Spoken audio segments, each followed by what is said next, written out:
Halo, apa kabar semua? Saya doakan semoga dalam keadaan baik-baik aja dan selalu dimudahkan rezekinya. Seperti biasa, kali ini saya akan menceritakan sebuah film yang diangkat dari kisah nyata perjalanan karir seorang anak pinggiran hingga menjadi seorang legenda dalam dunia sepak bola. Semoga saya dapat menceritakan film ini dengan baik dan menghibur teman-teman semua. Baiklah, tanpa membahas lebih banyak lagi sebelum kita mulai ke alur ceritanya, ayo dong bantu klik dulu tombol like yang ada di bawah.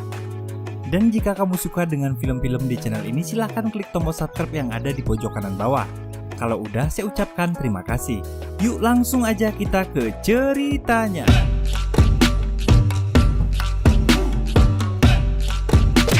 Film dimulai dengan memperlihatkan seorang anak kecil bernama Diko yang sedang bermain bola di sebuah gang bersama teman-temannya.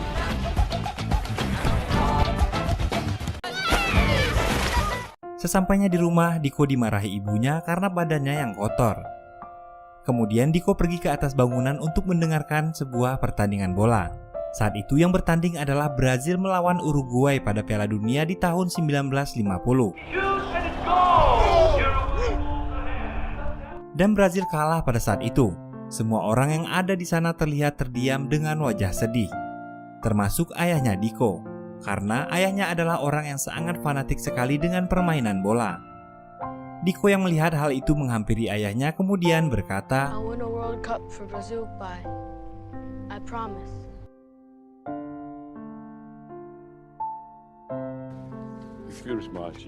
Berpindah ke tempat lain, ibu Diko yang bekerja sebagai seorang pelayan membawa Diko untuk membantunya bekerja di rumah majikannya itu. Di sana ibunya bercerita awal pertemuannya dengan ayahnya dan mengatakan dulu ayahnya Diko adalah seorang pemain bola profesional di zamannya. Hingga pada suatu ketika ayahnya Diko mengalami cedera hingga harus meninggalkan impiannya. Dan kini dia bekerja sebagai seorang petugas kebersihan. Kemudian anak majikannya masuk ke dapur dengan sepatu penuh lumpur setelah bermain bola bersama teman-temannya. Lalu Diko berkata dia akan menjadi Pele. Namun Diko saat itu salah mengatakan nama pemain bola yang dia maksud. Pemain bola yang dia maksud adalah Bile, seorang kiper klub Pasco. Dari sanalah awal nama Pele. Karena hal itu anak majikan ibunya memanggil dia dengan nama Pele. Suatu saat Diko mengajak teman-temannya untuk ikut turnamen sepak bola. Dalam pertandingan ini tim Diko selalu menang, akan tetapi tak ada satupun orang yang memperhatikan mereka. Orang-orang lebih suka menonton anak-anak orang kaya itu bermain. Anak-anak itu kemudian mentertawakan mereka karena Diko dan teman-temannya bermain bola tidak menggunakan sepatu. Diko dan teman-temannya ingin memiliki sepatu. Karena tak punya uang, mereka akhirnya mencuri kacang dan menjualnya di pasar. Tiba-tiba Jose lewat dan memanggil Diko dengan panggilan Pele. Diko yang kesal akhirnya berkelahi dengannya.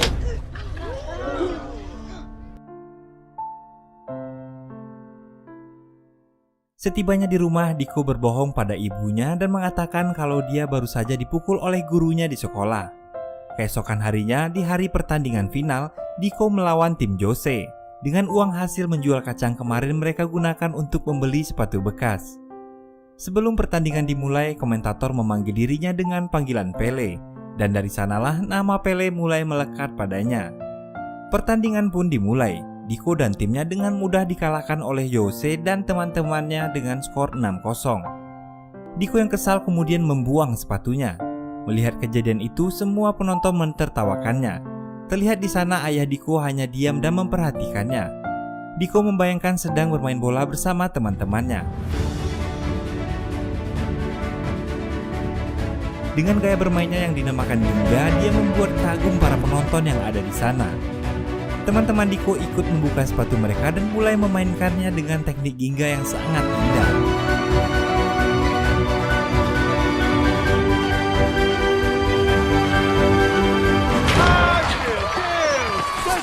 Hingga di akhir pertandingan mereka harus kalah 5-6. Namun hal yang tak terduga pun terjadi. Orang-orang yang tadi mentertawakannya kagum dengan aksi Diko dan bersorak memanggil Diko dengan nama Pele. Masalah muncul setelah pertandingan. Ketika pemilik kacang datang, mereka kemudian berlari menuju hutan. Diko dan Diego bersembunyi di dalam lubang. Akan tetapi karena hujan yang sangat deras, lubang tempat mereka bersembunyi tertimpa tanah longsor. Diko yang sempat keluar lubang berhasil selamat. Akan tetapi Diego tak sempat keluar dari sana. Hingga akhirnya Diego pun tewas tertimbun tanah. Di rumah, Diko terlihat terpukul dengan kejadian itu dan berkata semua itu mungkin karena salahnya. Sejak saat itu dia berjanji pada ibunya akan menjadi anak yang baik. Di malam itu juga ayah Diego memberikan kartu nama De Brito. Dia adalah seorang pencari bakat sepak bola. Namun Caleste menyimpan kartu nama itu dan meminta Didinho untuk membawa Diko ikut bekerja bersamanya. Keesokan harinya, Diko pergi bersama ayahnya bekerja di sebuah rumah sakit sebagai petugas kebersihan. Suatu hari, ayah Diko mengambil mangga yang sudah matang lalu memperlihatkan teknik gingganya pada Diko.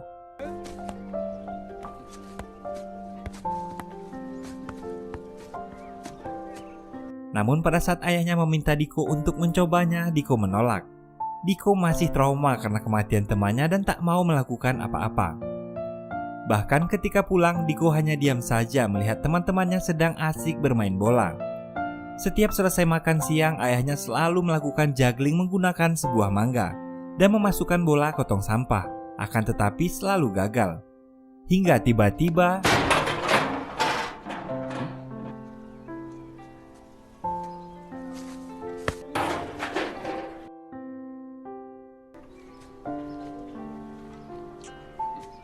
sejak saat itu Diko mulai berlatih. Awalnya Diko gagal karena mangga yang dia gunakan selalu pecah. Namun dia selalu mencoba hingga berhasil mengendalikan agar mangga itu tidak rusak.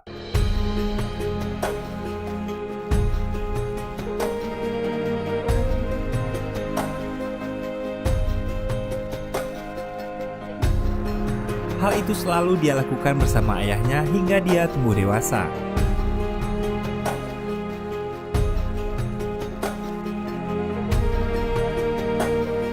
Dan pada suatu hari, saat ibunya melihat Diko berlatih, Caleste yang terharu melihat itu kemudian menghubungi De Brito. Sesampainya di rumah, De Brito telah menunggu Diko di sana. De Brito mengajaknya untuk mencoba ikut bermain sepak bola di klub De Santos. Mendengar hal itu, Diko sangat senang dan memeluk ibunya. Singkat cerita, Diko akhirnya pergi meninggalkan ayah dan ibunya untuk bergabung di klub De Santos. Pada saat latihan, Diko dihina pelatihnya karena bermain menggunakan teknik ginga. Dan tibalah waktunya pengumuman pemain yang akan bermain di klub De Santos. Diko masuk dalam daftar pemain termuda. Diko yang setiap berlatih menggunakan teknik ginga mendapat tekanan dari pelatihnya dan menganggapnya dengan teknik primitif seperti itu mereka akan kalah. Pelatihnya merasa gaya bermain Eropa lebih baik dari teknik bermain Diko yang merupakan ciri khas primitif Brazil. Karena tekanan dari sang pelatih yang meminta Diko untuk berubah cara bermainnya, dia mulai tak fokus. Dan pada saat tendangan penalti, dia gagal mencetak gol. Dan membuat orang-orang kecewa melihatnya. Pada malam harinya, Diko menangis dan memutuskan untuk pergi dari sana. Tapi saat menunggu kereta di stasiun, Diko dihampiri oleh De Brito. Lalu Diko mengatakan dia tak bisa bermain seperti pemain lainnya. Dan pelatih juga mengatakan caranya bermain sangat primitif sekali. Kemudian De Brito bercerita padanya tentang sejarah seorang budak Brazil keturunan Afrika yang kabur dan lari ke hutan. Di sana mereka diajarkan teknik ginga oleh pendiri seni bela diri capoeira. Hingga akhirnya capoeira dilarang digunakan di Brazil. Hingga olahraga bola masuk ke Brazil dan mereka menyalurkan teknik itu pada permainan sepak bola. Namun pada tahun 1950 Brazil dikalahkan pada Piala Dunia dengan teknik ginga. Dan itulah alasan pelatihnya benci dengan teknik itu. De Brito mengatakan teknik ginga sudah ada pada dirinya. Mendengar hal itu, Diko akhirnya kembali ke klub De Santos. Pada saat pertandingan, Diko menabrak teman satu timnya dan dia teringat saat berlatih bersama ayahnya dulu.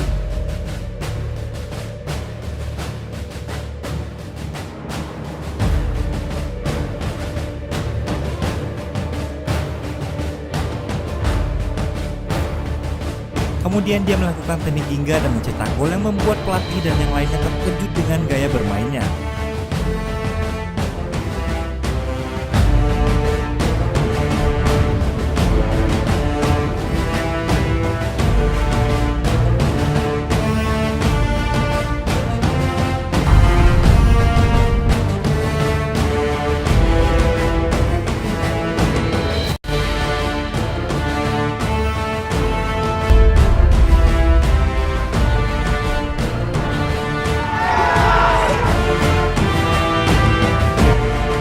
saat itu sang pelatih mulai suka padanya. What the hell was that?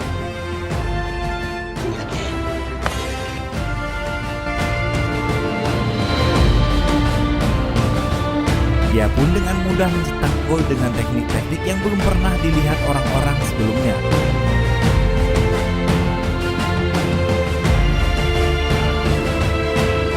Dia lalu masuk ke tim junior dan kemudian naik ke tim pro. Diko semakin menarik perhatian banyak orang dengan teknik gingganya. Di radio terdengar pada saat penentuan pemain Piala Dunia. Diko terpilih menjadi pemain timnas Brazil termuda dalam sejarah. Pada saat akan kembali ke kota, ayahnya memberikan baju buatan temannya yang bertuliskan Pele. Diko berkata nama itu adalah sebuah nama ejekan padanya dari anak-anak orang kaya. Dan ayahnya mengatakan itu adalah panggilan untuknya pada saat dia menggunakan teknik gingga. Lalu ayahnya mengatakan dulu dia adalah seorang pemain profesional yang menggunakan teknik gingga. Tapi rasa ragu itu muncul. Pada saat di timnas, Diko melihat Jose yang dulu adalah anak dari majikan ibunya. Diko dipanggil ke ruangan pelatih dan mengatakan untuk tidak menggunakan teknik gingga dalam Piala Dunia nanti. I don't want to hear it. It won't happen again. It won't happen again. Sejak saat itu, pada saat pertandingan, Diko mulai merasakan keraguan-raguan untuk menggunakan teknik gingga, dan terjadilah hal yang tak diinginkan setiap pemain. Diko mengalami cedera pada lututnya dan dokter menyarankannya untuk beristirahat musim ini. Namun pelatihnya meminta dokter untuk mengobati Diko secepatnya. Keesokan harinya mereka berangkat menuju Swedia untuk babak penyisihan. Diko terus dirawat dengan perhatian khusus. Saat babak penyisihan grup, 3 pemain Brazil mengalami cedera termasuk Jose. Diko yang masih cedera lalu diminta menggantikan Jose bermain.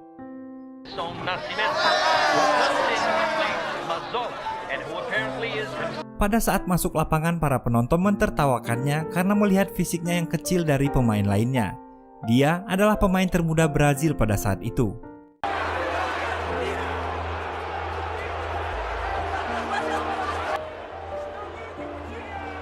Diko terus mendapat tekanan dari lawan.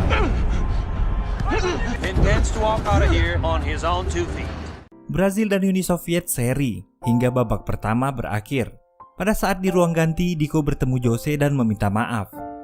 Jose mengatakan dia salah selama ini.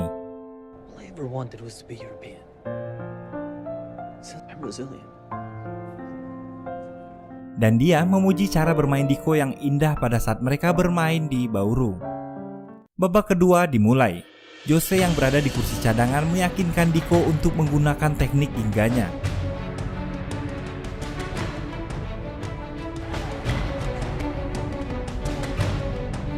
Dengan tenang, Diko melewati satu persatu lawan di depannya.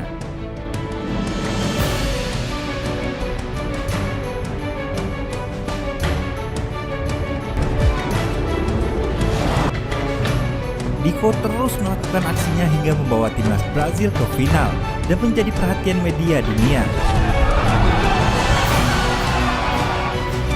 Sebelum pertandingan final, pelatih Brazil terlihat depresi karena tidak menemukan celah untuk melawan tim Swedia. Pada saat konferensi pers, pelatih Swedia yang menjadi lawan tim Brazil di final menghina pemain Brazil yang dia anggap cacat. Winger Garrincha, forward with a deformed spine and one leg short. Jaume Santos, fullback, he mangled. Hal itu diberitakan oleh media dunia. Ayah Diko juga mendengar berita itu. Di telepon, ayah Diko mengatakan ini adalah saatnya untuk Pele dan Ginga. Di hotel, para pemain kehilangan kepercayaan dirinya. Diko menghampiri dan memberikan mereka bola.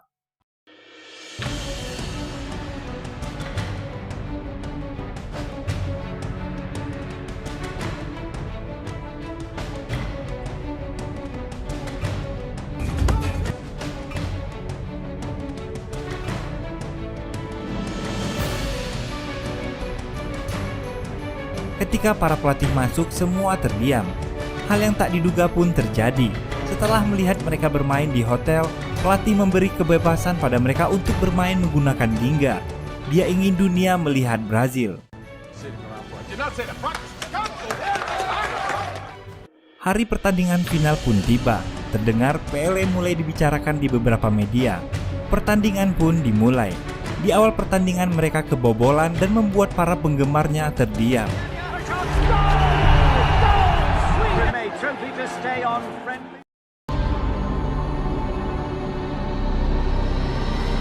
Pele mulai memainkan teknik Ginga dan mencetak gol pertamanya di gawang Swedia.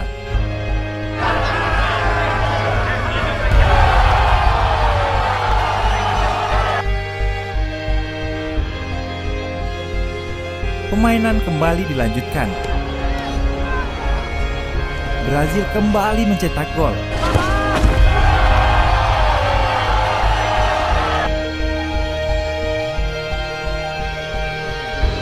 Permainan Ginga Brazil semakin tak terbendung. Serangan demi serangan terus menghasilkan gol, hingga para pemain Swedia tak bisa menahan permainan mereka.